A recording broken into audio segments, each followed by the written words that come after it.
Assalamualaikum warahmatullahi wabarakatuh. Anak-anakku kelas 4 yang berbahagia bersama keluarga di rumah kalian masing-masing. Pak Guru berharap mudah-mudahan kalian semuanya diberikan kesehatan oleh Allah beserta keluarga, amin ya rabbal alamin. Untuk lebih barokahnya pembelajaran kali ini, mari kita mulai dengan ucapan Bismillahirrahmanirrahim, dengan harapan mudah-mudahan apa yang kita pelajari bermanfaat bagi kita semuanya, amin. Pada pembelajaran kali ini kita akan membahas tentang membuat teks berupa petunjuk. Anak-anakku yang berbahagia, adapun tujuan pembelajaran pada hari ini yaitu agar kalian dapat membuat teks berupa petunjuk dengan benar. Nah, anak-anakku, mari kita pahami dulu unsur-unsur ketika kita akan membuat teks berupa petunjuk. Yang pertama yang harus kalian ketahui yaitu tujuan. Tujuan yang pertama yang harus kalian pahami terlebih dahulu.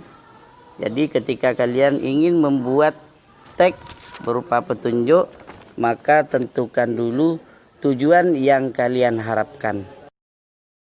Misalnya kalian punya tujuan ingin membuat kue dengan benar, atau ingin membuat layang-layang, atau tujuan yang lainnya. Ini harus kalian tentukan terlebih dahulu. Setelah itu kalian baru menentukan alat dan bahan yang akan digunakan. Selanjutnya yaitu kalian membuat langkah-langkah kegiatan atau cara melakukannya.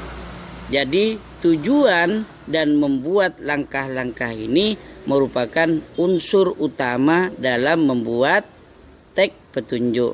Sedangkan alat atau bahan itu sebagai pelengkap saja. Dalam membuat teks petunjuk ini ada dua. Ada yang mencantumkan alat dan bahan, ada yang tidak. Karena mencantumkan alat dan bahan ini bukan merupakan unsur yang utama. Unsur yang utama adalah yaitu tujuan yang ingin diharapkan, dan yang kedua yaitu unsur utama adalah cara membuatnya atau langkah-langkah harus dicantumkan dalam membuat teks berupa petunjuk. Dalam contohnya di situ ada tata cara kalau kita ingin membuat layang-layang, ya, jadi tujuannya ingin membuat layang-layang, maka di situ dilengkapi dengan alat dan bahannya. Kemudian juga tata cara membuat layang-layang dengan benar. Berikutnya juga Pak Guru berikan contoh, yaitu sebuah teks petunjuk dengan tujuan membuat atau mencari energi listrik dari kentang. Jadi kentang itu tidak hanya sebagai makanan, tapi kentang juga sebagai penghasil energi listrik. Seperti contohnya di sini bahan-bahannya sudah dicantumkan dan juga cara kerjanya atau langkah-langkah yang harus dilakukan dari bahan yang tersedia itu, yaitu untuk membuat listrik dari kentang. Dan berikut Pak Guru lihat di layar ini ada beberapa cara untuk membuat energi listrik dari kentang. Yang pertama adalah tusukkan lempengan dan seterusnya. Kemudian yang kedua, jepitkan kabel pada masing-masing lempengan, lalu hubungkan dengan lampu, kemudian lihat nyala lampu yang terjadi. Nah, ini termasuk langkah-langkah ketika kita ingin membuktikan bahwa kentang itu tidak hanya bisa dijadikan makanan, akan tetapi kentang juga merupakan arus listrik yang bisa membuat lampu menyala. Jadi anak-anakku yang Pak Guru sayangi, inilah salah satu contoh untuk membuat teks berupa petunjuk. Jadi sudah dua. Yang pertama bagaimana membuat layang-layang. Yang kedua bagaimana menunjukkan bahwa kentang dapat dijadikan aliran listrik.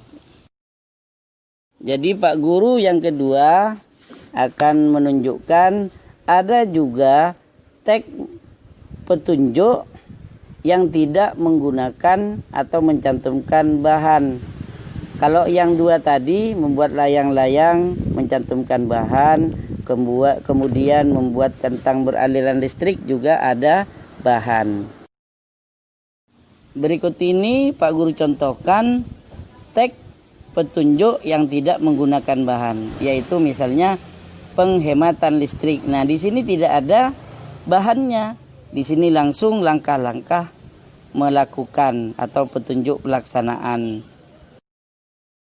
Jadi mencantumkan bahan atau alat itu bukan merupakan unsur utama.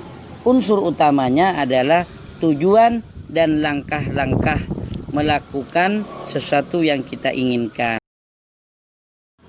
Nah, anak-anakku, gampang kan membuat teks berupa petunjuk?